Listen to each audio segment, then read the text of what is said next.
Okay, what's up? And by the title of this video, you're probably wondering what's going on. 100 days drama? What does that mean? Well, I'm going to start out by giving you a little history on the 100 days genre, the 100 days in Minecraft kind of genre that was kind of popularized back in 2019 and 2020 or so.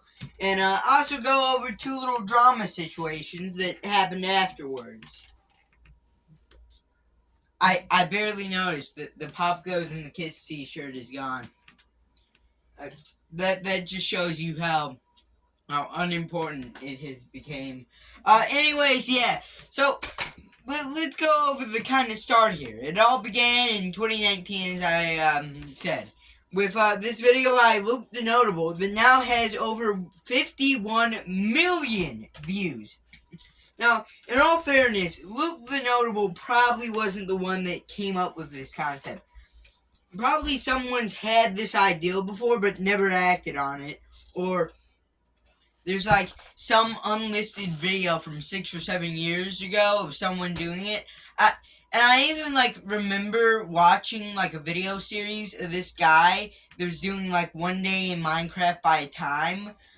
But the overall goal was to get to 100. I don't remember if it was in hardcore, like the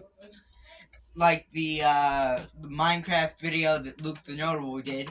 But all in all, Luke the Notable is the one that popularized this genre, okay? And then people like Socks for One started stepping in. And basically what he do was mod the game. And there were other people that didn't get as popular, but I still like their videos, like Noto. Anyone remember that guy? Of course you don't. You don't even know what I'm talking about, do you? And there was also this guy named Forge Labs. He'd also mod the game, but he like stayed with it a lot longer. But anyways, let's move on to some drama with some of the creators I've mentioned. Not all of them, but half of them. Anyways, the first situation that really went down here was Luke the Notable tried to trademark 100 days, which is probably the stupidest decision I've ever seen. Like we've already seen this with the Fine Brothers, and that did not work out. In fact, that went the opposite way of working out. That negatively worked out. That like lost them thousands of subs. Of course, nowadays they've recovered from that. Their channels kind of died a little, but they've mostly recovered from that. But still, that was like a major blow to their reputation. That, honestly, in a reputation sense, they haven't recovered. That's always like going to be a dark cloud looming over their career. So, I have no idea why Luke the Notable thought this be a good idea. But anyways, he was like, this was during the little pandemic was going on. He basically said in one of his newer videos, it was like some of the paranoia from that, and he's like going all crazy and stuff, and it kind of led to that. He never made a full video addressing it at the time, but he made a video of him spending 100 days AFK in Minecraft, where he briefly went over it and said his thoughts. But he seems to have righted his wrongs and admitted that was a bad idea, that was a stupid move, that, okay, it's been years, he's clearly moved on and realized that was a bad decision. Can I really hold it against him that much? Anyways, something that I can hold against someone is the Socks for One drama. Now, I'll be honest, this drama made me stop liking him, okay? This started at, I want to say, the beginning of last year, okay? It's been a while, but it still makes me mad.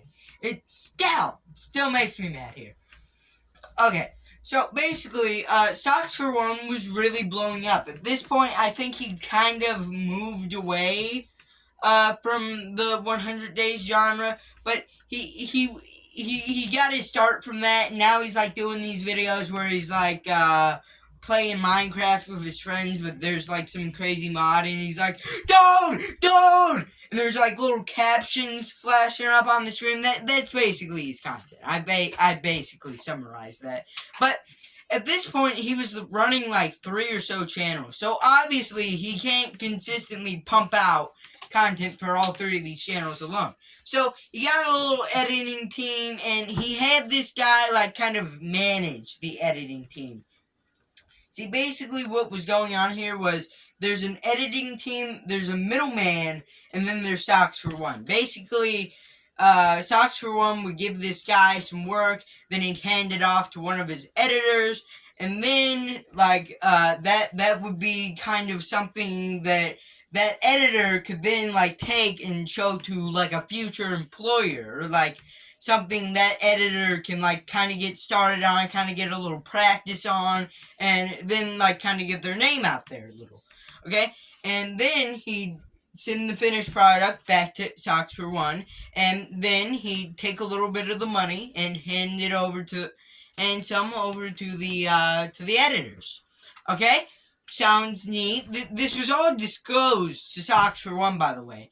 So, basically, then he said, no, I'm not paying you.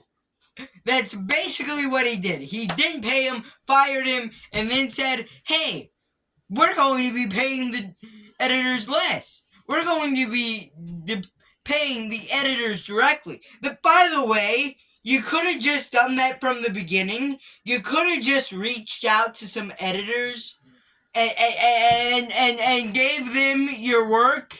And it would have cut out this whole mess. But, okay, so, he didn't pay the guy, and he decided his sneaky little way of like, getting to pay less is he'd go around to all these editors, but, like, for each chunk they were owed, he was just giving them the percentage the guy was going to give them. So he saved a bunch of money. I believe the bill was like somewhere in the 8 digits, I believe. So yeah, all this happened, and then he's like, okay guys, cause I'm nice, I'm actually gonna pay the guy. Okay? Then he refunded the money, and that's the end of the story.